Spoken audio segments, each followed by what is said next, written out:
एक छोटी सी घटना से मैं अपनी आज की बात शुरू करना चाहता हूं।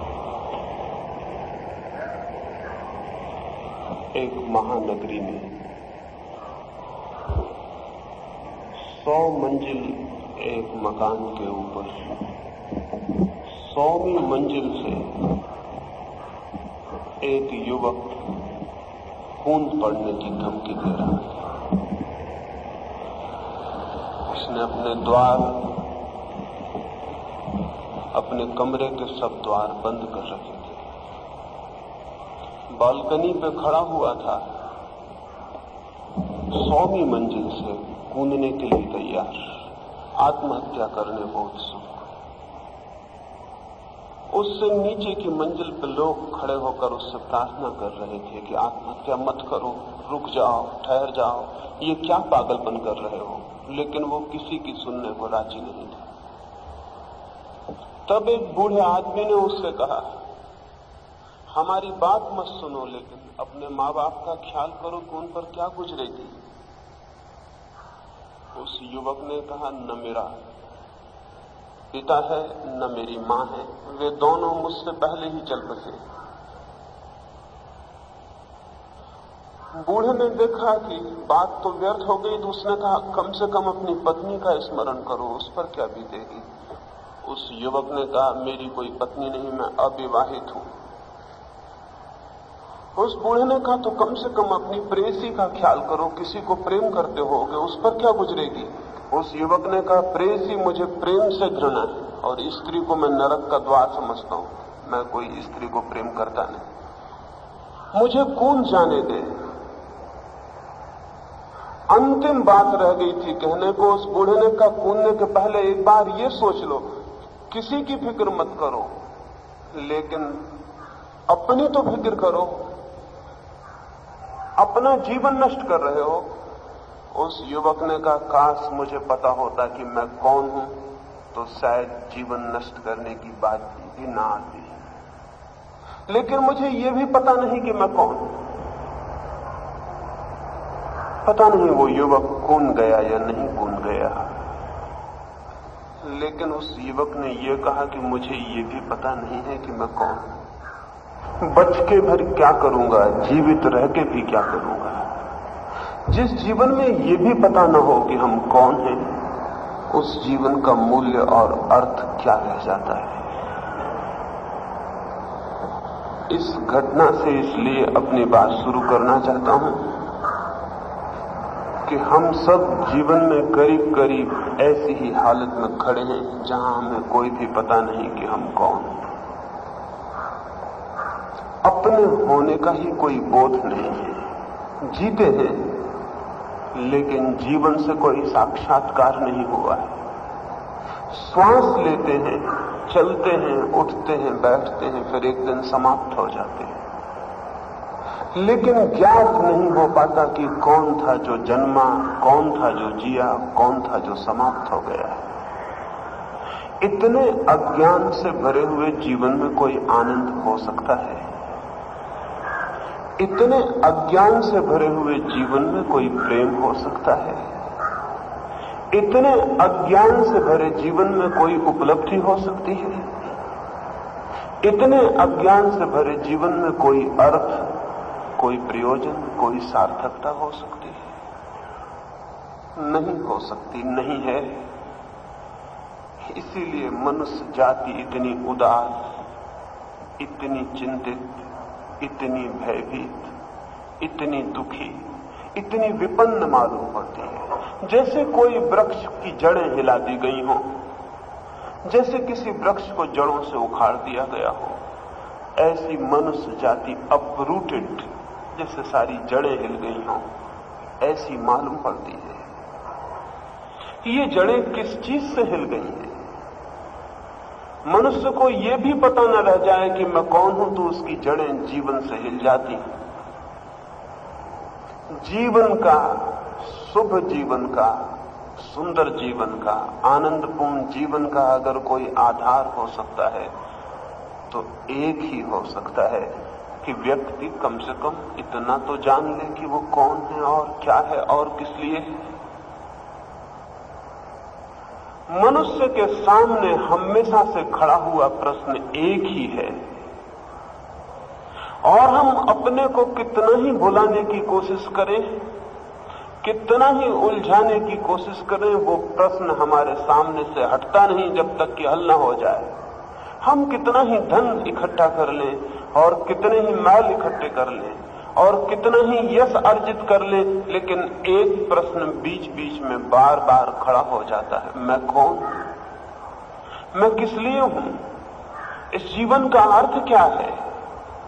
फिर हम काम में लग जाते हैं कि भूले रहें, लेकिन ये प्रश्न पीछा नहीं छोड़ेगा। ये जीवन का पहला प्रश्न है, और पहले प्रश्न को ही जो हल नहीं कर पाता वो कुछ भी हल नहीं कर पाएगा। जीवन भर ये प्रश्न उसका पीछा करेगा, और जिस आदमी का ये प्रश्न पीछा करता है कि मैं कौन हूं, वो आदमी कभी भी निश्चिंत नहीं हो सकता। उसके जीवन में चिंता बनी ही रहेगी। हमारी स्थिति वैसी है जैसे कोई आदमी यात्रा पर निकला हो और उसे ये भी पता ना हो कि मैं कहां जा रहा हूं। वो ट्रेन में बैठ गया हो और उसे ये भी पता ना हो कि मुझे किस स्टेशन पर पहुंच जाना है।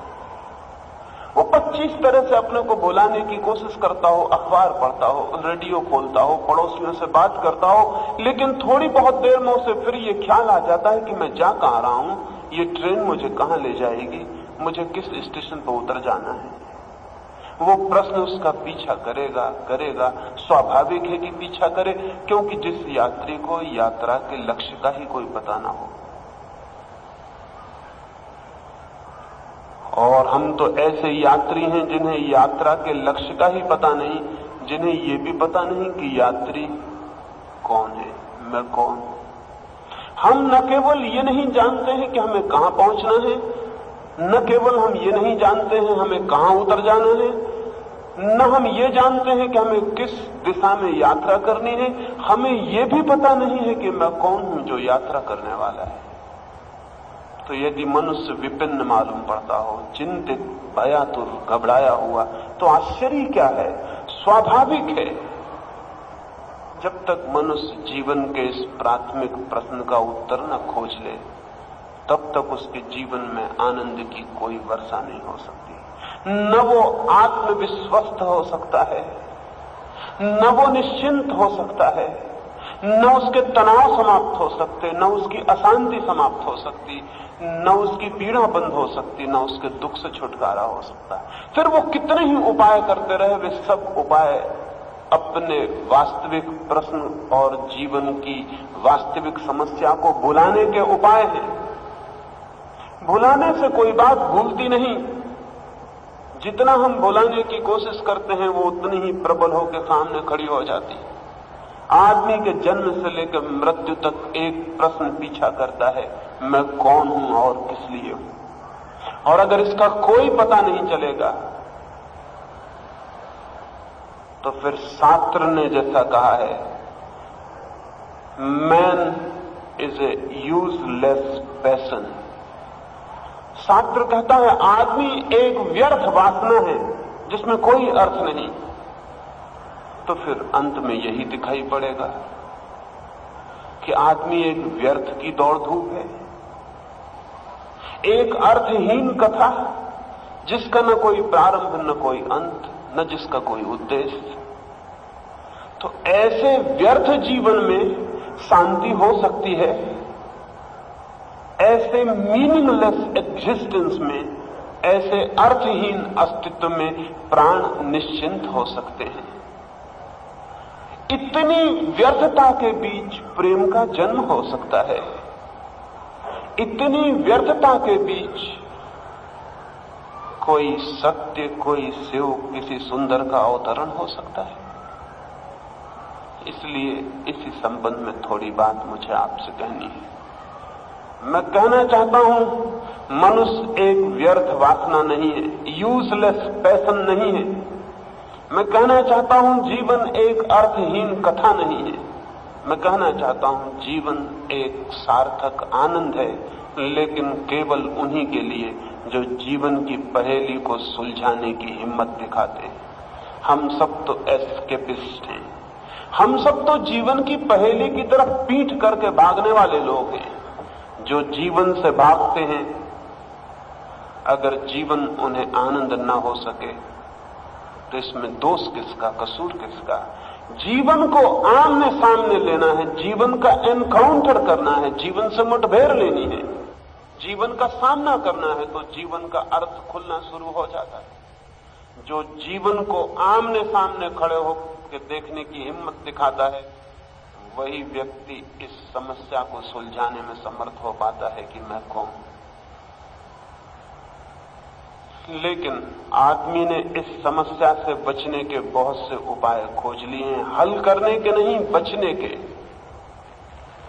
इस समस्या को सुलझा लेने के नहीं, समस्या से भागने के। हमारी शायद आदत ये हो गई है कि हम हर प्रश्न और समस्या से भागने के लिए कोई रास्ता खोज लेते हैं। अगर घर में कोई बीमार पड़ा है, अगर दिवाला निकल गया है, अगर धन की तंगी आ गई है, अगर जीवन चिंतित हो उठा है, तो कोई आदमी संगीत सुन के अपने को भुला लेता है, कोई सिनेमा में बैठ के अपने को भुला लेता है, कोई शराब पी के अपने को भुला लेता है। लेकिन भुलाने से कोई समस्या हल होती है? भुलाने से सिर्फ समस्या को हल करने की हमारी क्षमता और शक्ति क्षीण होती। समस्या तो वहीं के वहीं खड़ी रहती, हम और कमजोर वापस लौटते हैं।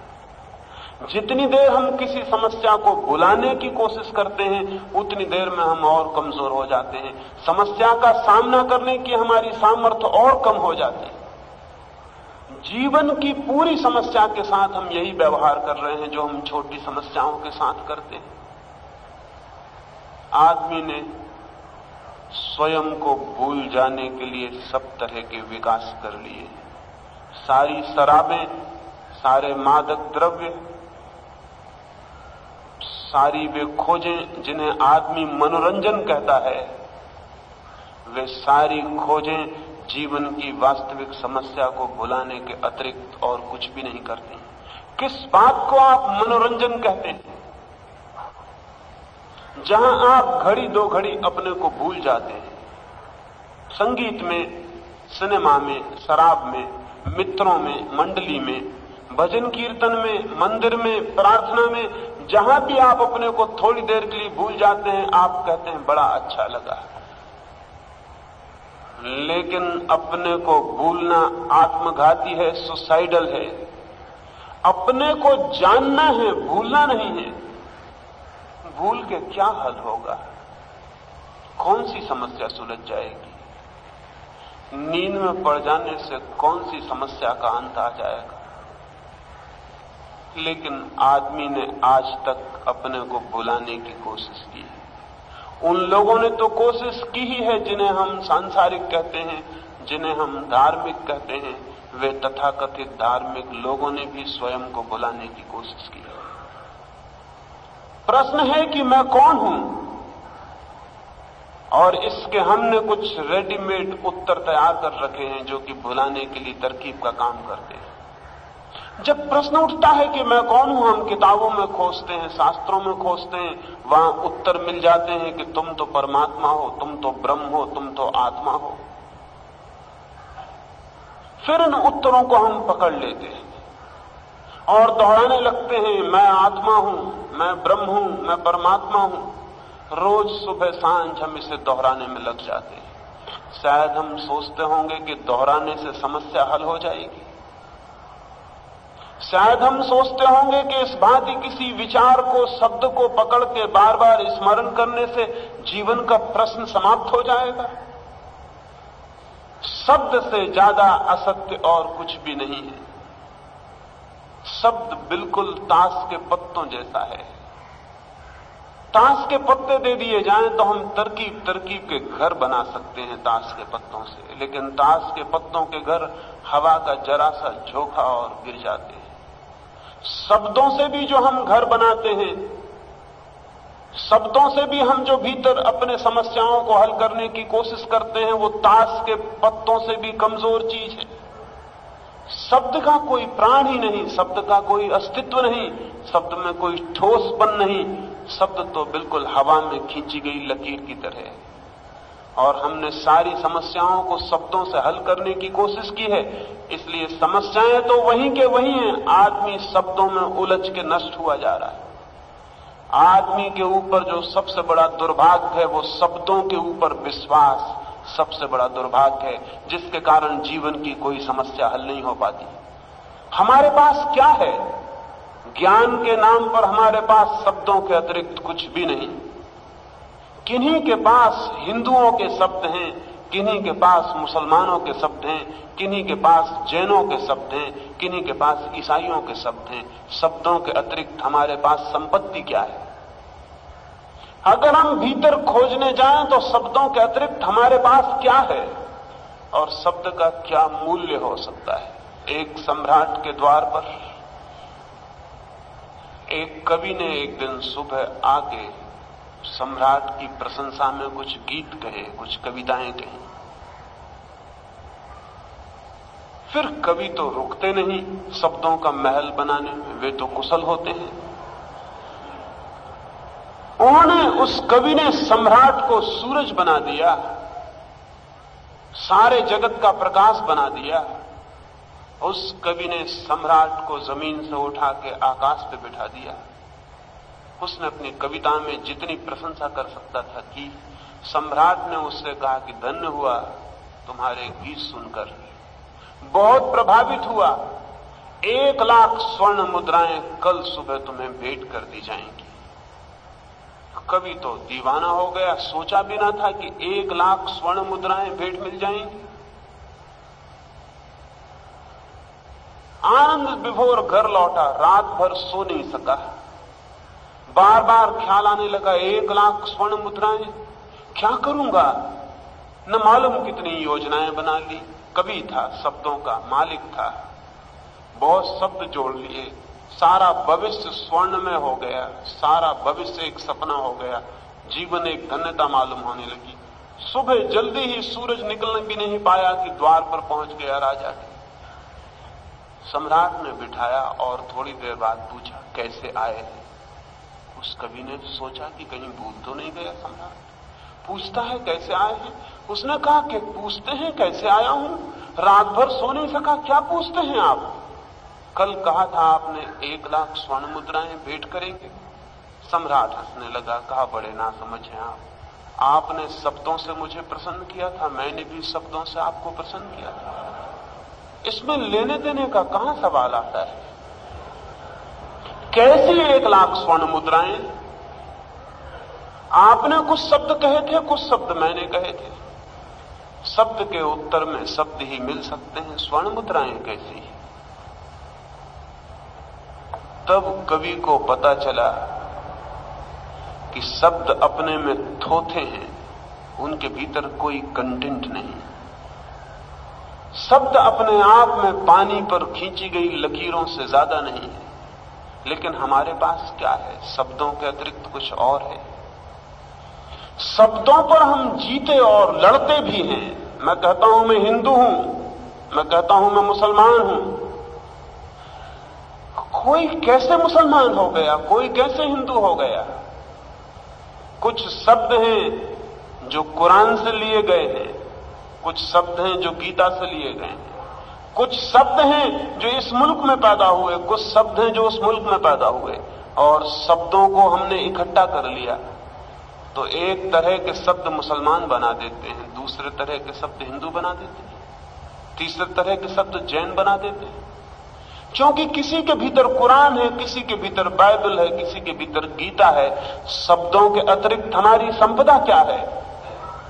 और इन कोरे शब्दों पर हम लड़ते भी हैं और जीवित आदमी की छाती में तलवार भी भोंक सकते हैं, मंदिर भी जला सकते हैं, मस्जिद में आग भी लगा सकते हैं, क्योंकि मेरे शब्द अलग हैं, आपके शब्द अलग हैं। आदमी शब्दों पे जी रहा है हजारों वर्षों से और सोच रहा है कि शब्दों में कोई बल है, कोई संपदा है, कोई संपत्ति है। शब्द एकदम बोझ है, लेकिन शब्दों से भ्रम जरूर पैदा होता है। जैसे उस कवि को भ्रम पैदा हुआ 1,00,000 स्वर्ण मुद्राओं का। रात भर उसने गिनती की, हाथ में स्वर्ण मुद्राएं मालूम पड़ी, रात भर उसने सपने बनाए कि अब क्या करूं और क्या ना करूं, कितना बड़ा भवन बनाऊं, कितना बड़ा रथ खरीदूं, कितना बड़ा बगीचा लगाऊं, क्या करूं क्या ना करूं। लेकिन हाथ में कुछ भी न था, 1,00,000 स्वर्ण मुद्रा का शब्द था। शब्द से उसने फैलाव कर लिया। हमारे हाथ में क्या है? आत्मा, परमात्मा, मोक्ष, जन्म, जीवन, प्रेम, आनंद। हमारे पास शब्दों के अतिरिक्त और क्या है? लेकिन शब्द से जरूर भ्रम पैदा होता है। छोटा सा बच्चा स्कूल में पढ़ता है CAT, कैट, कैट यानी बिल्ली, बार बार पढ़ता है CAT कैट, कैट यानी बिल्ली, CAT कैट, कैट यानी बिल्ली, सीख जाता है। फिर वो कहता है कि मैं जान गया, कैट यानी बिल्ली। लेकिन उसने जाना क्या है? उसने 2 शब्द जाने, कैट भी एक शब्द है, बिल्ली भी एक शब्द है। बिल्ली को जाना उसने, बिल्ली जो जीवंत है, वो जो जीवित बिल्ली है उसको जाना उसने। लेकिन वो कहता है मैंने जान लिया कि कैट यानी बिल्ली। उसने 2 शब्द जान लिए, दोनों शब्दों का अर्थ जान लिया। शब्द भी शब्द हैं, अर्थ भी शब्द है, और बिल्ली पीछे छूट गई। वो जो जीवंत प्राण है बिल्ली का, उसे उसने बिल्कुल नहीं जाना। लेकिन वो कहेगा कि मैं जानता हूं कैट यानी बिल्ली। लेकिन बिल्ली को पता भी नहीं होगा कि मैं कैट हूं या बिल्ली हूं। बिल्ली को पता भी नहीं होगा कि आदमी ने मुझे क्या शब्द दे रखे, और आदमी जमीन पे ना हो तो बिल्ली का क्या नाम होगा? कोई भी नाम नहीं होगा। लेकिन बिल्ली फिर भी होगी, शब्द कोई भी नहीं होगा, बिल्ली फिर भी होगी। आकाश में तारे होंगे, शब्द कोई नहीं होगा, आदमी नहीं होगा। सूरज उगेगा लेकिन शब्द कोई भी नहीं होगा। वृक्षों में फूल खिलेंगे लेकिन कोई फूल गुलाब का नहीं होगा, कोई जूही का नहीं होगा, कोई चमेली का नहीं होगा। शब्द आदमी का इन्वेंशन है, आदमी की ईजाद है। लेकिन शब्द से एक भ्रम पैदा होता है। मैंने सीख लिया कि इस फूल का नाम गुलाब है, तो मैं समझता हूं मैं गुलाब को समझ गया। मैंने शब्द सीख लिया कि इस फूल का नाम गुलाब है, तो मैं समझता हूं कि मैं गुलाब को समझ गया। शब्द सीख लेने से गुलाब को समझने का क्या संबंध है? लेकिन जो आदमी गुलाबों की जितनी जातियों के नाम जानता है, वो समझता है मैं गुलाबों का उतना ही बड़ा जानकार। जितने प्रकार के गुलाबों के नाम बता सकता है, वो कहेगा कि मैं उतना जानकार। जानकार वो किस चीज का है, गुलाब का या शब्दों का, नामों का? हो सकता है गुलाब से उसकी कोई पहचान ही न हुई हो, गुलाब को उसने जाना ही ना हो कभी, गुलाब के सौंदर्य ने उसे कभी पकड़ा ही ना हो, गुलाब कभी उसकी आत्मा पर चित्र ना बना हो, गुलाब कभी उसके भीतर प्रविष्ट ना हुआ हो, कभी वो गुलाब के भीतर प्रविष्ट ना हुआ हो, उसे गुलाब का कोई पता ही ना हो। लेकिन वो कहता है मैं जानता हूं क्योंकि इस फूल का नाम गुलाब है। हमने शब्द सीख रखे हैं और शब्दों को ज्ञान समझ रखा है। आदमी को अज्ञान में बनाए रखने का सबसे बड़ा कारण यह है कि आदमी ने शब्दों को ज्ञान मान लिया है। जब तक शब्दों को ज्ञान समझा जाएगा, तब तक मनुष्य जाति के जीवन में ज्ञान का कोई जन्म नहीं हो सकता है। शब्द ज्ञान नहीं है, सत्य शब्द के पीछे है, सत्य शब्द से पहले है। सत्य शब्द मिट जाते हैं तब भी शेष रह जाता है। सत्य को हम शब्द देते हैं लेकिन सत्य शब्द नहीं है। लेकिन ये भूल पैदा हो जाती है। कोई मुझे मिलता है, मैं पूछता हूं आपका परिचय, वो बता देता है मेरा नाम राम। फिर मैं दूसरे लोगों को कहता हूं कि मैं राम को जानता हूं। मैं जानता क्या हूं? मैं एक शब्द जानता हूं, राम, और इस आदमी का नाम राम है। इतने जानने को मैं कहता हूं मैं जानता हूं, मैं परिचित हूं, मैं भली भांति जानता हूं। लेकिन उस राम के पीछे क्या छिपा है, उस व्यक्ति में क्या छिपा है, उस शब्द के पार वो जो असली आदमी है वो क्या है? शब्द तो सिंबल है, प्रतीक है। वो असली आदमी, वो सब्सटेंस क्या है, उसका मुझे कोई पता नहीं। लेकिन हम नाम जान के कहने लगते हैं कि मैं परिचित हूं। हमने सब नाम सीख रखे हैं, हमने अपने बाबत भी नाम सीख रखे। शरीर, आत्मा, परमात्मा सब हमने सीख रखे। कोई पूछे कि कौन है आप, तो सीखा हुआ आदमी कहेगा मैं आत्मा हूं, आत्मा अमर है। लेकिन सब शब्द हैं, कोरे शब्द हैं, किसी किताब में पढ़ लिए गए, जाना कुछ भी नहीं गया है। हम सब शब्दों की मालकियत कर बैठे हैं, शब्दों को पकड़ के बैठ गए हैं। और जो आदमी शब्दों का जितना कुशल कारीगर होता है वो उतना ज्ञानी मालूम पड़ता है। शब्दों से ज्ञान का कोई संबंध नहीं, इसलिए हम पंडितों को ज्ञानी समझ लेते हैं। पंडित भूल के भी ज्ञानी नहीं होता, होना भी चाहे तो नहीं हो सकता है जब तक कि पंडित होना मिट ना जाए।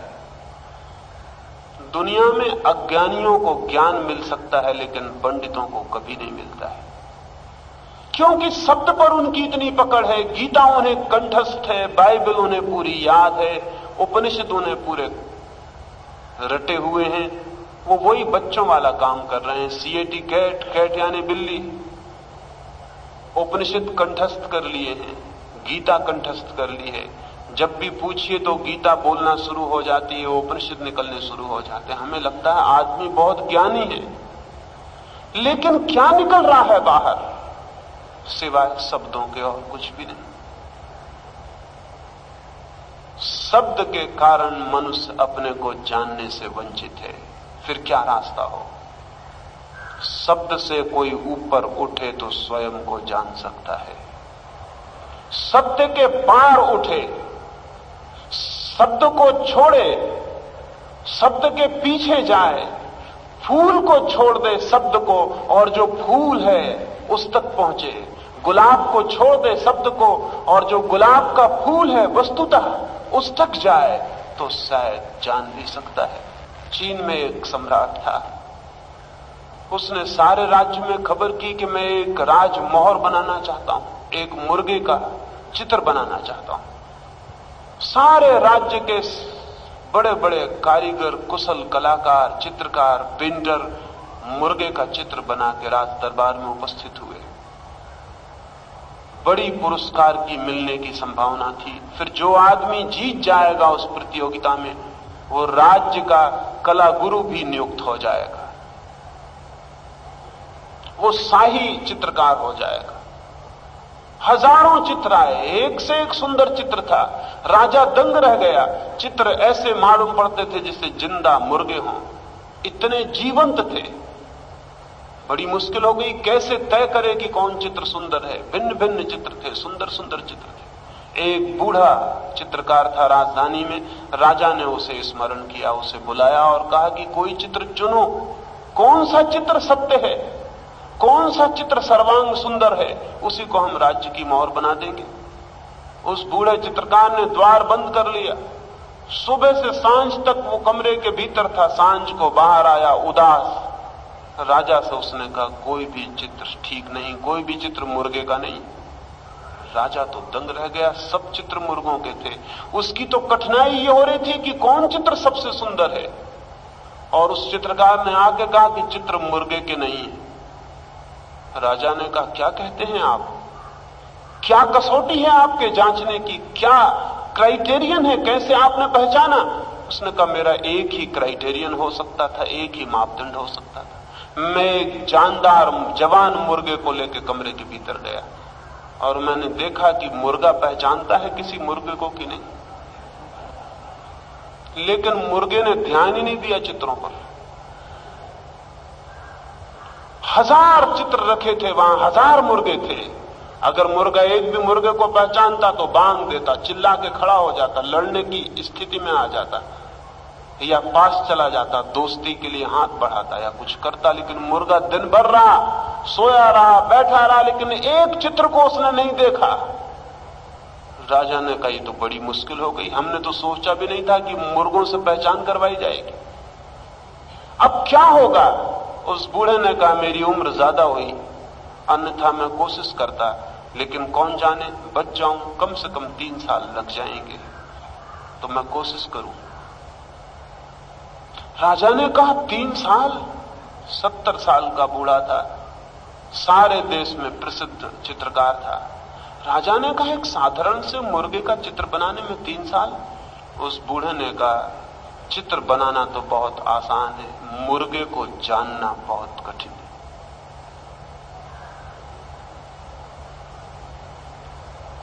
मुर्गे को जानना बहुत कठिन है। मुर्गे की आत्मा को इम्बाइब करना बहुत कठिन है। मुर्गे के साथ एक हो जाना बहुत कठिन है। और जब तक मैं मुर्गे के साथ एक ना हो जाऊं, आत्मैक्य ना हो जाए, जब तक मेरा उससे मिलन ना हो जाए, तब तक मैं कैसे जानूं कि मुर्गा भीतर से क्या है। बाहर से जो दिखाई पड़ता है, रंग, रेखा, उनसे कोई मुर्गे को नहीं पहचान सकता। मुर्गा भीतर क्या है? सच है बात, अगर गांधी को आप ऊपर से देखें तो पहचान सकते हैं कि भीतर क्या है। ऊपर से तो कुछ दिखाई नहीं पड़ता। सुकरात आपको बंबई के रास्तों पर मिल जाए, क्या पहचान लेंगे कि भीतर क्या है? जीसस क्राइस्ट आपको मिल जाए कहीं, पहचान लेंगे भीतर क्या है? आदमी ऊपर से दिखाई पड़ेगा, रूप दिखाई पड़ेगा, रंग दिखाई पड़ेगा, शकल दिखाई पड़ेगी, और क्या दिखाई पड़ेगा? ये तो प्रतीक हुए, लेकिन भीतर ये आदमी क्या है, कैसे दिखाई पड़ेगा? उस बूढ़े ने कहा, बहुत मुश्किल है। आदमी का चित्र भी बनाना होता तो भी आसान था, क्योंकि मैं भी एक आदमी हूं, भीतर से जान सकता हूं कि आदमी क्या होता है। लेकिन मुर्गा, मैं मुर्गा नहीं हूं। मुर्गा भीतर से कैसा अनुभव करता है, उसकी आत्मा क्या है, ये मैं कैसे जानूं? राजा ने कहा, कोशिश करें, चित्र तो चाहिए जल्दी। वो बूढ़ा जंगल में चला गया। 6 महीने बीत गए तो राजा ने आदमी भेजे कि पता लगाओ वो बूढ़ा जिंदा है या मर गया। और 6 महीने हो गए, कोई खबर नहीं आई। आदमी गए तो देखा जंगली मुर्गों के बीच वो बूढ़ा बैठा हुआ था चुपचाप। 6 महीने बीत गए थे, वो जंगली मुर्गों की भीड़ में बैठा था चुपचाप, निरीक्षण करता था, ऑब्जर्व करता था, शायद आत्मैक्य के लिए कोई उपाय करता था। उसने लोगों को हटा दिया और कहा, जाओ, बीच बीच में बार बार मत आना, तुम्हारे आने से बाधा पड़ती है। मुझे याद आ जाता है कि मैं आदमी हूं, और जैसे मुझे याद आता मुर्गा मेरे हाथ से छूट जाता है। तुम यहां बार बार मत आना, 3 साल बाद मैं आ जाऊंगा। तुम्हें बीच बीच में देखता हूं तो मुझे फिर याद आ जाता है कि मैं आदमी हूं। इधर 6 महीने में मैंने कोशिश की थी कि मैं मुर्गा हूं, वो भूल जाता, वहां से छूट जाता। 3 साल बाद लोग गए, उस बूढ़े को तो पहचानना मुश्किल हो गया था। वो तो एक पहाड़ी के किनारे खड़े होकर मुर्गे की आवाज उससे निकल रही थी। उन्होंने उसे जाके हिलाया और कहा, ये क्या हो गया? आप तो मुर्गे की आवाज निकल रही है। उस बूढ़े ने कहा, आ गया पकड़ में मुर्गा।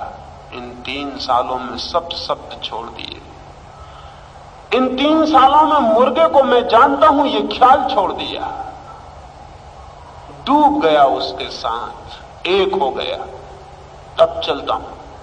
वो राज दरबार में जाके खड़ा हुआ और उसने मुर्गे की आवाज बांध दी। राजा ने कहा, पागल हो गए हो मालूम होता, हमने बुलाया था चित्र, तुम मुर्गा बन जाओ ये नहीं कहा था, चित्र कहां है? उस कलाकार ने कहा, चित्र तो अब एक क्षण की बात है, सामान बुला ले, मैं चित्र यहीं बना दूंगा। लेकिन अब मैं जान के लौटा हूं कि मुर्गा भीतर से क्या, कैसा है। मैं उसके साथ एक होकर लौटा हूं। क्षण भर भी नहीं लगा, सामान आया और उसने चित्र बना के सामने रख दिया।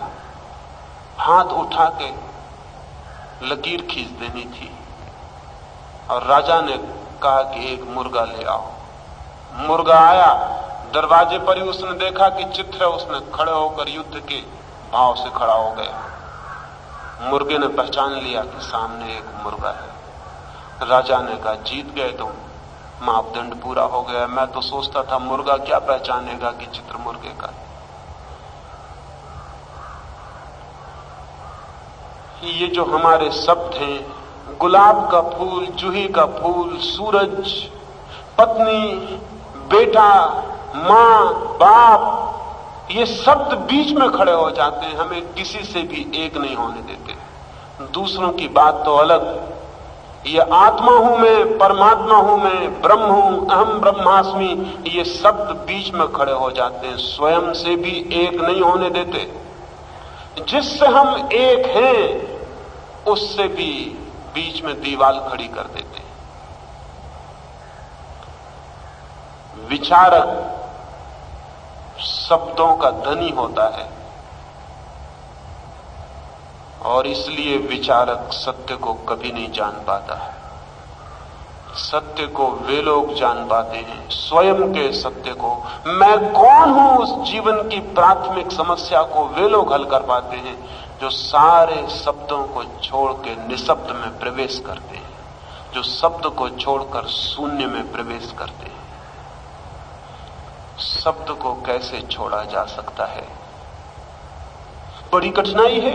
24 घंटे हम शब्दों में जीते हैं, सोते हैं तो शब्दों में, जागते हैं तो शब्दों में। एक छोटा सा शब्द और हमारा हृदय खिल के एक फूल बन जाता है, और एक छोटा सा शब्द और हमारा क्रोध का है जागरण हो जाता है, हृदय एक अंगार बन जाता है।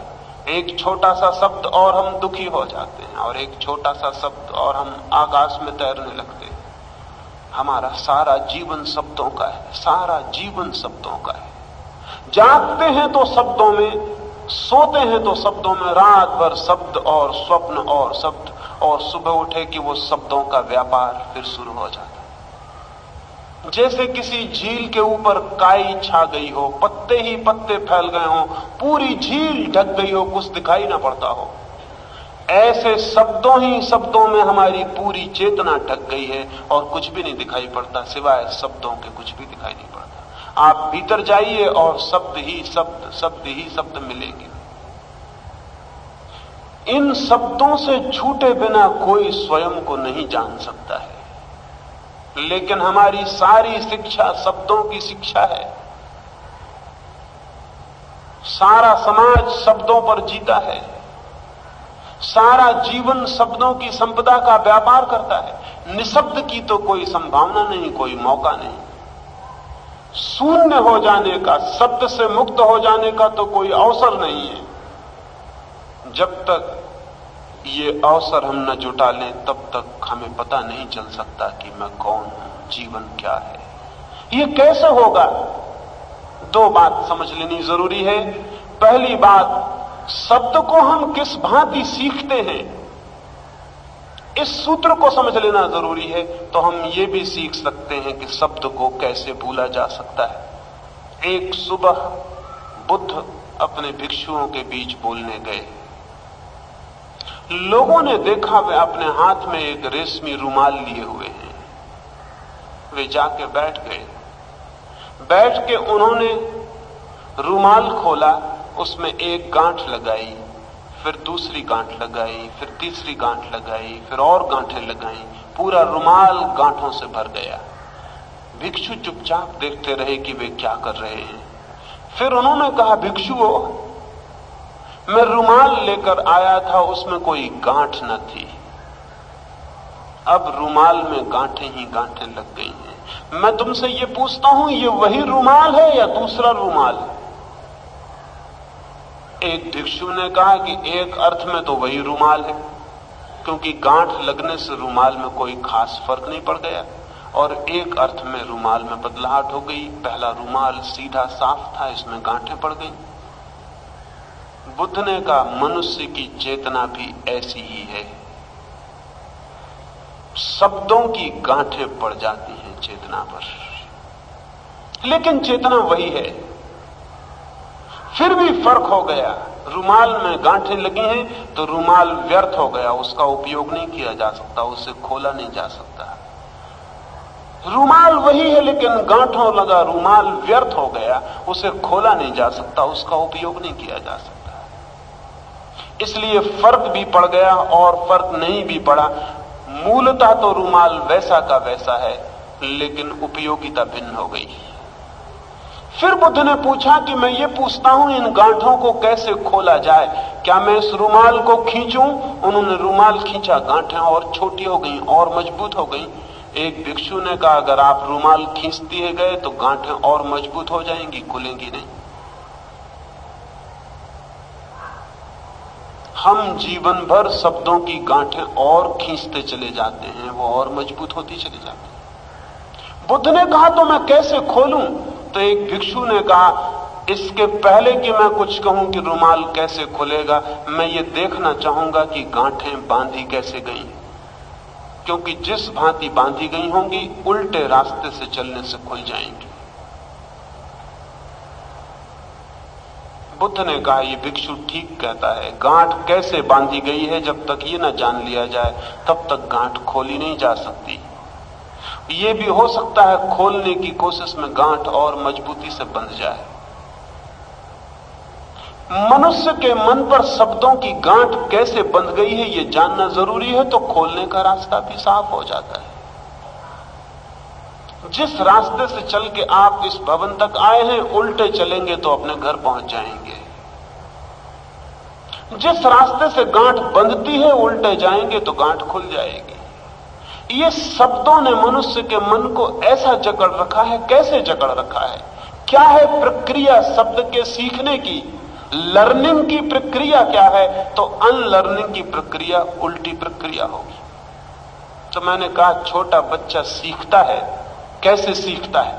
वो कहता है सीएटी कैट, कैट यानी बिल्ली, दोहराता है दोहराता है दोहराता है, रिपीट करता है रिपीट करता है रिपीट करता है, पुनरुक्ति करता है। पुनरुक्ति माध्यम है शब्द की गांठ बांधने का। जितना किसी चीज को दोहराइए दोहराइए दोहराइए, उतना शब्द की गांठ मन पे बैठती चली जाती है। पुनरुक्ति द्वार है, रास्ता है, मेथड है लर्निंग का। शब्दों के सीखने का रास्ता है पुनरुक्ति, रिपीटिशन। स्मृति खड़ी होती है पुनरुक्ति से, तो अपुनरुक्ति से गांठ खुल सकती है, अनलर्निंग पैदा हो सकती है, शब्द भूले जा सकते हैं। हम पुनरुक्ति तो सीख गए हैं बचपन से, लेकिन अपुनरुक्ति हम नहीं जानते हैं कि क्या करें क्या करें क्या ना करें। एक छोटा सा ख्याल समझ में आ जाए तो अपुनरुक्ति का रास्ता समझ में आ सकता है, अनलर्निंग का मेथड समझ में आ सकता है, और जीवन के सत्य को जानने के लिए उसके अतिरिक्त कोई रास्ता नहीं है। श्री रमन से किसी ने आके पूछा, एक जर्मन विचारक ने, कि मैं क्या करूं, मैं सत्य को कैसे सीखूं? How to learn the truth? Shri Raman ने कहा, बात ही गलत पूछते हो। सत्य को सीखा नहीं जाता, इसलिए ये मत पूछो how to learn the truth, ये पूछो how to unlearn the untrue. ये मत पूछो कि सत्य को कैसे सीखें, इतना ही पूछो कि असत्य को कैसे भूलें। असत्य अनलर्न हो जाए तो सत्य प्रकट हो जाता है। झील के पत्ते अलग कर दिए जाएं तो झील प्रकट हो जाती है। पर्दा अलग कर दिया जाए तो प्रकाश सामने आ जाता है। द्वार खोल दिया जाए तो हवाएं भीतर प्रविष्ट हो जाती है। ये मत पूछो कि हवाओं को कैसे भीतर लाएं, यही पूछो कि द्वार कैसे खोलें। ये मत पूछो कि प्रकाश कहां खोजें, यही पूछो कि आंख कैसे खोलें। तो श्री रमन ने कहा, पूछो कि अनलर्न कैसे करें, जो सीख लिया है उसे भूलें कैसे, चेतना को वापस सरल और शुद्ध कैसे करें, कैसे करें, यही प्रश्न सबके सामने है।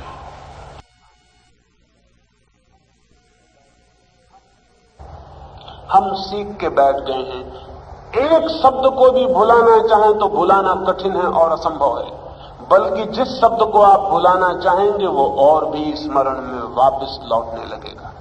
किया होगा आपने कभी कोशिश, किसी चेहरे को आप भुला देना चाहते, किसी स्मृति को भुला देना चाहते और परेशानी में पड़ जाते हैं। जितना भुलाना चाहते हैं उतनी स्मृति वापस आने लगती है। आपको ख्याल नहीं है कि भुलाने की कोशिश रिपीटिशन है। भुलाने की चेष्टा में पुनरुक्ति शुरू हो गई। आप बार बार भुलाना चाहते हैं जिस चीज को, उसका बार बार आपको स्मरण करना पड़ता है, और बार बार स्मरण करने से वो और मजबूत होती चली जाती है। एक फकीर के पास एक युवक गया था और उसने कहा, मुझे कोई मंत्र दे दे, मैं कोई सिद्धि करना चाहता हूं। फकीर ने बहुत समझाया कि मेरे पास कोई मंत्र नहीं, कोई सिद्धि नहीं, लेकिन युवक माना नहीं, पैर पकड़ लिए। जितना इंकार किया फकीर ने उतने ही पैर पकड़े। आदमी की आदत ऐसी है, जहां इंकार हो वहां उसका आकर्षण बढ़ता है, जहां कोई बुलाए वहां समझता है बेकार है, कोई सार नहीं। जिस दरवाजे पर लिखा है यहां मत झांको, वहां उसका मन झांकने का होता है। जहां लिखा है कि यहां झांकते हुए जरूर जाना, वहां सोचता है कुछ व्यर्थ होगा, झांकने की कोई जरूरत नहीं। फकीर इंकार करने लगा। जितना इंकार करने लगा उतना उसका आकर्षण बढ़ने लगा कि जरूर कोई बात है, जरूर कोई बात है, जरूर कोई बात है। आखिर फकीर परेशान हो गया। उसने कागज पर लिख के मंत्र दे दिया और कहा, इसे ले जाओ, रात के अंधेरे में स्नान करके एकांत में बैठ जाना, 5 बार इस मंत्र को पढ़ लेना, तुम जो चाहोगे वो शक्ति तुम्हें मिल जाएगी। वो युवक तो भागा, वो भूल भी गया कि धन्यवाद देना भी कम से कम जरूरी था। वो सीढ़ियां उतर ही रहा है, तब उससे फकीर ने कहा कि जरा ठहरो, मैं एक शर्त बताना भूल गया। पढ़ना तो मंत्र, लेकिन बंदर का स्मरण मत करना उस समय, अन्यथा सब गड़बड़ हो जाएगा। उस युवक ने कहा, बेफिक्र रहो, जिंदगी बीत गई, आज तक मैंने बंदर का स्मरण नहीं किया, अब क्यों करूंगा। लेकिन पूरी सीढ़ियां भी नहीं उतर पाया था कि बंदर दिखाई पड़ने शुरू हो गए। उसने आंख मीड़ी, कोशिश की, लेकिन आंख खोलता है तो उसे बंदर का ख्याल, आंख बंद करता है तो बंदर का ख्याल। घर पहुंचा तो घबरा गया। अब कोई स्मरण ही नहीं है, सिर्फ बंदर का स्मरण रह गया। बहुत नहाता है, बहुत धोता है, बहुत भगवान की याद करता है, लेकिन हाथ जोड़ता है तो भगवान नहीं दिखाई पड़ते, वहां बंदर ही बंदर दिखाई पड़ते। रात हो गई और बंदर बढ़ने लगे। मंत्र पढ़ने का समय करीब आने लगा और बंदरों की भीड़ इकट्ठी हो गई। आंख बंद करता है तो कतारबद्ध बंदर खड़े हैं, वो दांत चिढ़ा रहे हैं, वो झपटने को तैयार हैं। वो तो पागल होने लगा। उसने कहा, भगवान ये क्या हुआ, आज तक मुझे बंदर कभी याद नहीं आए थे, ये याद कैसे आने लगी।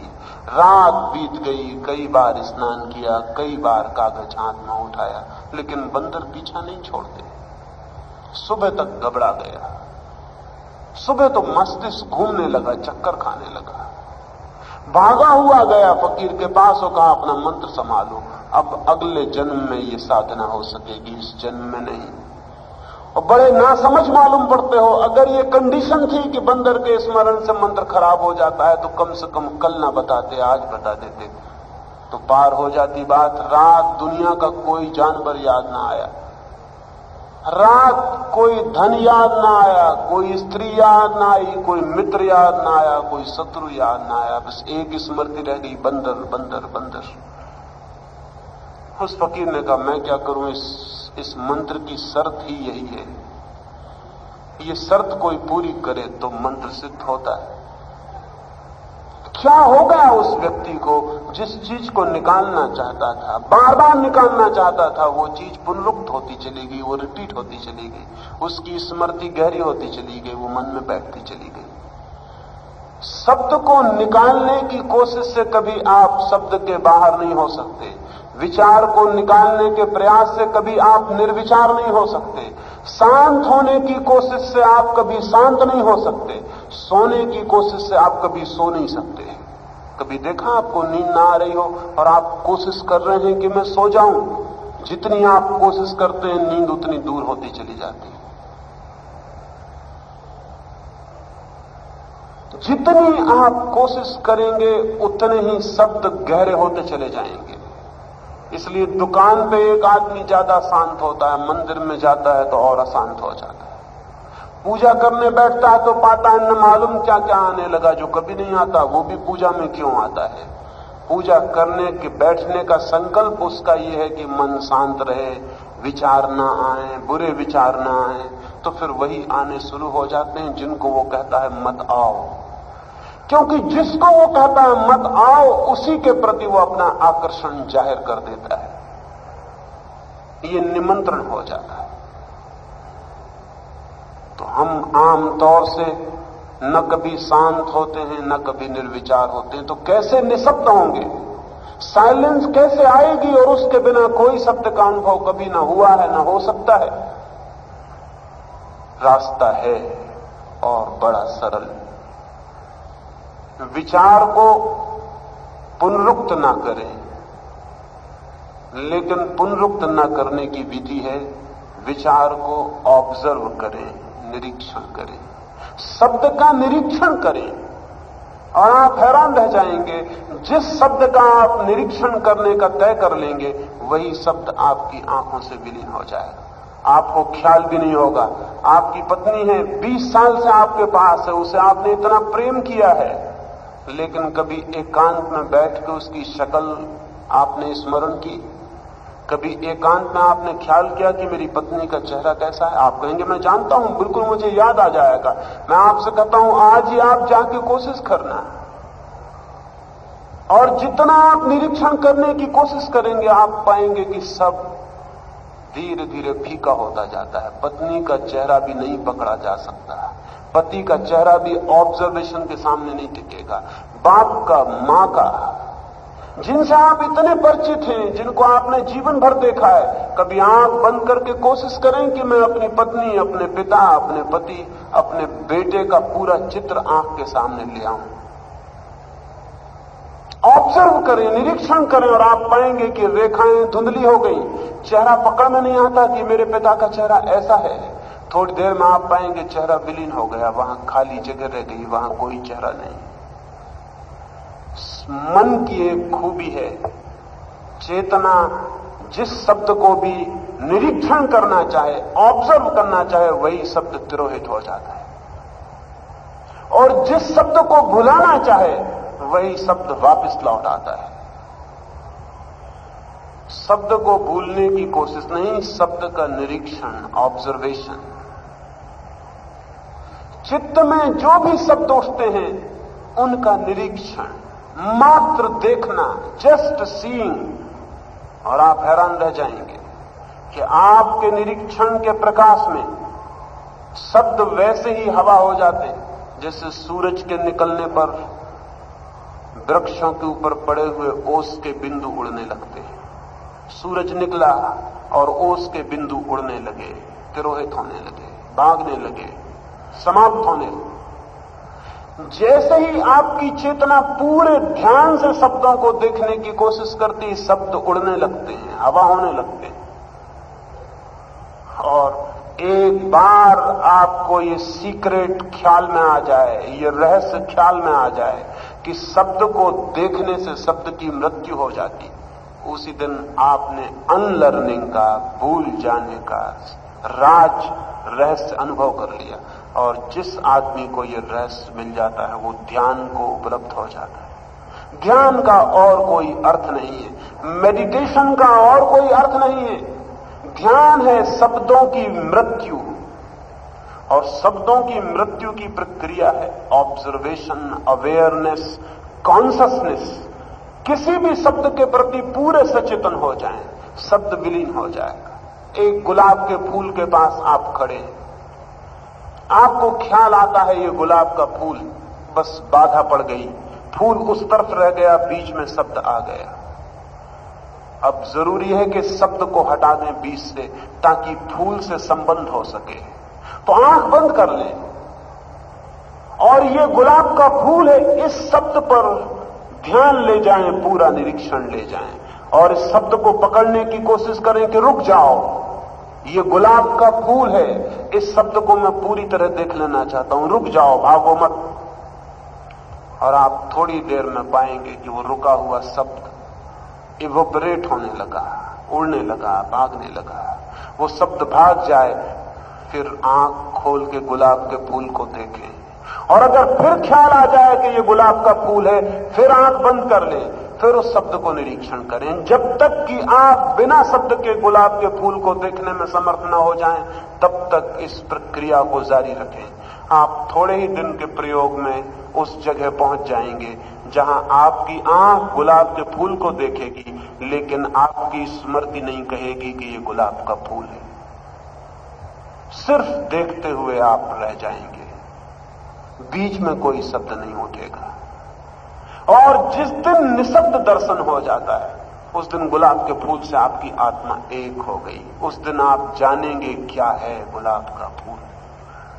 उस दिन आप जानेंगे कि उस चित्रकार ने क्या जाना होगा कि मुर्गा होना क्या है। उस दिन आप जानेंगे सूरज क्या है, उस दिन आप जानेंगे चांदनी क्या है, उस दिन आप जानेंगे पत्नी क्या है, पिता क्या है, मित्र क्या है।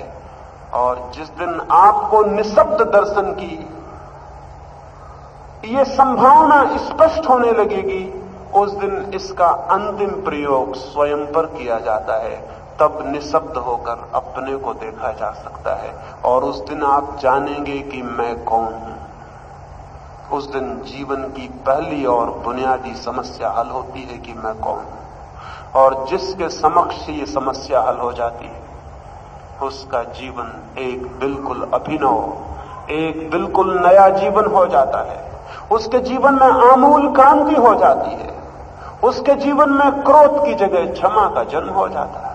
उसके जीवन में घृणा की जगह प्रेम का जन्म हो जाता है। उसके जीवन में भय की जगह अभय का जन्म हो जाता है। उसके जीवन में कांटे विलीन हो जाते और फूल खिल जाते हैं। उसके जीवन में अर्थहीनता नष्ट हो जाती, सार्थकता पैदा हो जाती है। फिर उसे मनोरंजन की तलाश नहीं होती, फिर वो 24 घंटे एक आनंद की थिरक में नाचता रह जाता है। फिर श्वास श्वास, फिर कण कण, फिर उठना और बैठना भी प्रभु का नृत्य हो जाता है। फिर सब कुछ एक आनंद में बदल जाता है। फिर ऐसा जैसे जीवन के एक आनंद सागर में कोई बहा जाता हो। सब तरफ फिर रोशनी दिखाई पड़ने लगती है और सब तरफ फिर सुगंध का अनुभव होने लगता है और सब तरफ प्रभु की छवि दिखाई पड़ने लगती है। फिर एक पत्ते में भी सारे विराट विश्व के दर्शन हो जाते हैं। फिर वैसा व्यक्ति जब एक फूल को देखता है, गुलाब के फूल को देखता है, तो उसे गुलाब का फूल ही नहीं दिखाई पड़ता। फिर फूल के पीछे की शाखाएं, फिर शाखाओं के नीचे की जड़ें, फिर जड़ों से जुड़ी हुई पृथ्वी, फिर फूल पर आई हुई सूरज की किरणें और सूरज, सब संयुक्त दिखाई पड़ने लगता है। फिर वो प्रविष्ट हो जाता है विराट में और सारे जीवन का दर्शन उसे शुरू हो जाता है। लेकिन हम तो अपने को नहीं जानते, विराट जीवन को कैसे जान सकेंगे? और जब हम अपने को नहीं जानते तो हम और क्या जान सकेंगे? जब हम अपने से भी अज्ञान हैं, अपने से भी अजनबी स्ट्रेंजर हैं, तो हम और किससे परिचित हो सकेंगे? ये सारा जीवन हमारा अपरिचित छूट जाता है क्योंकि हम अपने से ही अपरिचित हैं। और जो विराट संपदा मिल सकती थी, सौंदर्य की, सत्य की, आनंद की, उस सब से हम वंचित रह जाते हैं। ये वंचित रह जाने के लिए और कोई जिम्मेवार नहीं है। अगर मैं वंचित रह जाता हूं तो मैं ही जिम्मेवार। ये दोष किसी और को नहीं दिया जा सकता। ये कहना फिजूल है कि आदमी एक व्यर्थ वासना है। अगर आदमी व्यर्थ वासना है तो ये उस आदमी की भूल है। ये मैं आपसे कहना चाहता हूं, आदमी एक सार्थक उपलब्धि है, आदमी एक सार्थक अनुभूति है। आदमी का जीवन अपरसीम अमृत को अपने भीतर छिपाए हुए है, जैसे एक वीणा पड़ी हो किसी घर में और कोई बजाना ना जानता हो, और घर के लोग कहते हो फेंको इस सामान को, यहां घर में फिजूल जगह घेरे हुए हैं। ठीक हमारे पास जीवन की वीणा पड़ी है, लेकिन हम उसके तारों से परिचित नहीं, हमें उसके राज मालूम नहीं, हमें उसका बजाना पता नहीं, तो घर में एक बोझ मालूम होता है। कई बार सोचते हैं फेंक दो इसे, कई बार चूहे गूंज जाते हैं, बच्चे गूंज जाते हैं, वीणा में खन खन की आवाज हो जाती है, घर में डिस्टर्बेंस मालूम होता है, नींद टूट जाती है। हम कहते हैं हटाओ इसको, ये व्यर्थ का एक सामान घर में पड़ा है, शोरगुल होता है। लेकिन कभी कोई वीणा को बजाने वाला कुशल हाथ वहां आ जाए और वीणा पर हाथ रख दे तो सोए तार जग उठेंगे। निष्प्राण तारों में प्राण पैदा हो जाएगा। घर एक संगीत से गूंज उठेगा। हम कल्पना भी न कर सकते थे कि इन तारों में इतना छिपा है। घर में बीज पड़े हों, कंकड़ पत्थरों जैसे मालूम होते हैं बीज, सोचते हैं फेंक दें इन्हें, क्या अर्थ है, क्या प्रयोजन है, लेकिन हमें पता नहीं इन बीजों में वृक्ष छिपे हैं, हमें पता नहीं इन बीजों में फूल छिपे हैं, हमें पता नहीं इन बीजों में सुगंध छिपी है। काश कोई माली आ जाए और उन बीजों को बो दे बगिया में, तो हम हैरान रह जाएंगे कि हमने कई बार सोचा था कि फेंक दें इन बीजों को। हमें पता भी न था कि इन ठोस कंकड़ जैसे दिखते बीजों में इतने रहस्य छिपे होंगे, इतने सुनहले फूल उठेंगे, इतनी सुगंध बरसेगी। हमें कभी कल्पना भी न थी। जीवन भी एक वीणा की तरह, जीवन भी एक बीज की तरह, लेकिन जो उसके राज को खोलने में समर्थ हो जाता है वो आनंद को उपलब्ध हो जाता है। जो उसके राज को नहीं खोल पाता वो दुख में जीता है, दुख में मरता है। मैं आपसे पूछना चाहता हूं, आप दुख में जी रहे हैं, पीड़ा में जी रहे हैं, चिंता में, उदासी में, अंधेरे में, तो कोई और जिम्मेवार नहीं है सिवाय आपके। और आप चाहें तो आज ये जिंदगी का बीज फूलों से भर सकता है। चाहें तो आज इस वीणा से संगीत पैदा हो सकता है। उस वीणा से कैसे संगीत पैदा हो सकता है, उस संबंध में एक छोटा सा सूत्र मैंने आपसे कहा है, लेकिन मेरे कहने से कुछ भी नहीं हो सकता है। उस सूत्र पर आपके कदम आगे बढ़ जाएं तो कुछ हो सकता है। जीवन एक साधना है। जीवन जन्म के साथ नहीं मिलता। जन्म के साथ तो केवल पोटेंशियल, बीज रूप संभावना मिलती है। जीवन तो अपने हाथ से निर्मित करना होता है। परमात्मा ने एक मौका दिया है आदमी को। जन्म देता है परमात्मा, जीवन नहीं देता। जन्म सिर्फ अपॉर्चुनिटी है, अवसर है। जीवन खुद को पैदा करना होता है, और जो खुद के जीवन को पैदा करने में समर्थ होता है वो आनंद को उपलब्ध होता है। आनंद हमेशा आत्म सृजन की छाया है, सेल्फ क्रिएशन की छाया है। जब कोई व्यक्ति अपने जीवन को निर्मित कर लेता है तो आनंद से भर जाता है। ये मौका है, लेकिन ये मौका खोया भी जा सकता है, और हम में से अधिक लोग इस मौके को खोते हैं। आज तक मनुष्य जाति के अधिकतम बीज व्यर्थ ही नष्ट हो गए हैं। मुश्किल से मनुष्य जाति के इतिहास में 10-50 आदमी पैदा हुए हैं जिनके बीजों में फूल आए, जिनकी वीणा में संगीत पैदा हुआ। बाकी लोग ऐसे ही नष्ट हो गए। एक छोटी सी कहानी और अपनी बात में पूरी करूं। एक सम्राट मरने के करीब था। उसके 3 बेटे थे। उसने उन बेटों की परीक्षा लेनी चाहिए कि किसको वो दे दे सारा राज्य, कौन संभाल सकेगा, कौन मालिक बन सकेगा। उसने कहा, मैं तीर्थ यात्रा पर जाता हूं, मुझे वर्ष, 2 वर्ष, 3 वर्ष लग सकते हैं। मैं तुम्हारी परीक्षा के लिए एक प्रयोग करना चाहता हूं। उसने एक बोरा फूलों के बीज तीनों बेटों को दे दिए और कहा, जब मैं लौटूं तो मैंने तुम्हें जो दिया है वो अमानत रही, वो मुझे वापस कर देना, देखो वो नष्ट ना हो जाए। बड़े बेटे ने सोचा कि ठीक है, कैसी परीक्षा है, क्या पागलपन है।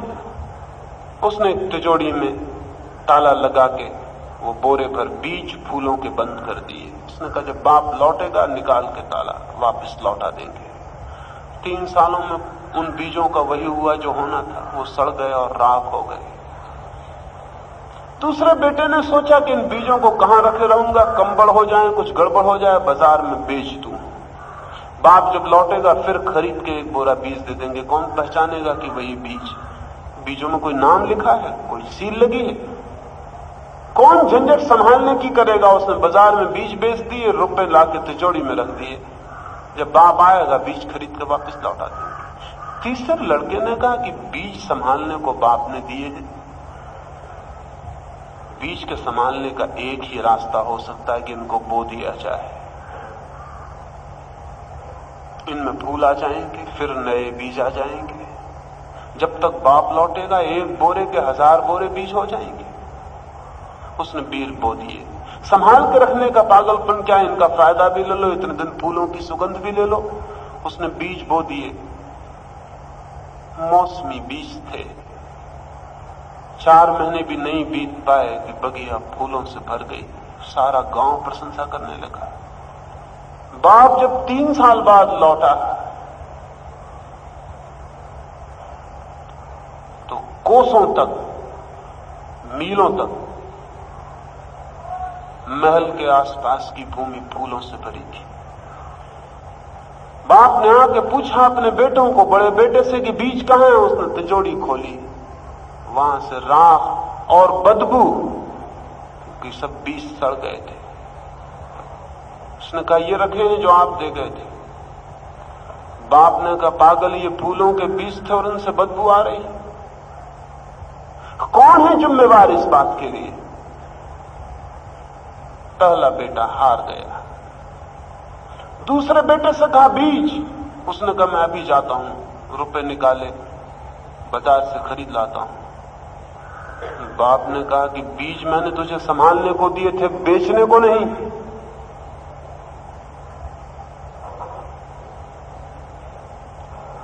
बेचने को नहीं दिए थे बीज, संभालने को दिए थे।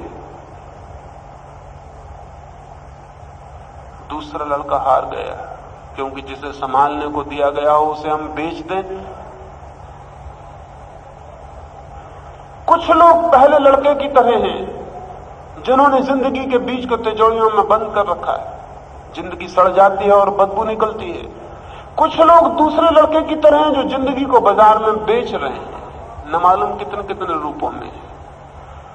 और जिस दिन मौत सामने आएगी वो कहेंगे हमने जिंदगी बेच दी। किसी ने धन में बेच दी, किसी ने यश में बेच दी। वो कहेंगे अपने पिता के सामने कि ये धन है, हमने जिंदगी बेच दी, ये तिजोरियां हैं, ये देखो हमारे पद, ये देखो कि मैं मंत्री था, ये मैं महामंत्री था, ये मैं प्रधानमंत्री था फला मुल्क। हमने जिंदगी बेच दी और ये खरीद लिए पद, ये धन खरीद लिया, ये सर्टिफिकेट देखो, ये प्रमाण पत्र देखो, ये पद्मश्री राजश्री की उपाधियां देखो, हमने बेच दी जिंदगी और ये खरीद के हम ले आए। लेकिन उस बाप ने कहा कि जो मैंने संभालने को दिया था वो बेचने को नहीं दिया था, और बेचना होता तो मैं खुद बेच देता, तुझे संभाल के देने की जरूरत क्या थी? बीज कहां हैं जो मैंने दिए थे? उसके हाथ में नोटों के रुपए हैं, कागज के रुपए। अब कहां बीज जो फूल बन सकते थे, कहां कागज के नोट जो कुछ भी नहीं बन सकते। वो तीसरे लड़के के पास पहुंचा कि बीज कहां है मेरे? उसने कहा बाहर आ जाएं, क्योंकि बीज तिजोरियों में बंद नहीं किए जा सकते और न नोटों में बंद किए जा सकते हैं, वो खेतों में फैल गए। बाहर आ जाएं। मीलों तक बीजों के फूल हो गए। फूल हवा में लहरा रहे हैं, सूरज की रोशनी में तितलियां उन पर उड़ रही हैं और पक्षी गीत गा रहे हैं। और बाप ने कहा तू अकेला मालिक होने के योग्य है। परमात्मा भी सबको बीज देता है जीवन के, लेकिन कुछ लोग पहले लड़के की तरह, कुछ लोग दूसरे लड़के की तरह, और बहुत थोड़े से लोग तीसरे लड़के की तरह बीजों के साथ व्यवहार करते हैं। मैं आपसे प्रार्थना करता हूं तीसरे लड़के पर ध्यान रखना, कहीं आप पहले 2 लड़कों के जैसे सिद्ध न हो। वो तीसरे लड़के अगर आप हो जाएं तो आपके जीवन की बगिया में भी इतने ही फूल, इतनी ही सुगंध, इतने ही गीत गाते पक्षी निश्चित ही पैदा हो सकते हैं। परमात्मा करे आपका जीवन फूलों की एक बगिया बने। वो कैसे बन सकता है? वो थोड़ी सी बात मैंने आपसे कही, आपने मेरी बातों को इतने प्रेम और शांति से सुना, उसके लिए बहुत बहुत अनुग्रहित हूं। और अंत में सबके भीतर बैठे परमात्मा को प्रणाम करता हूं। मेरे प्रणाम स्वीकार करें।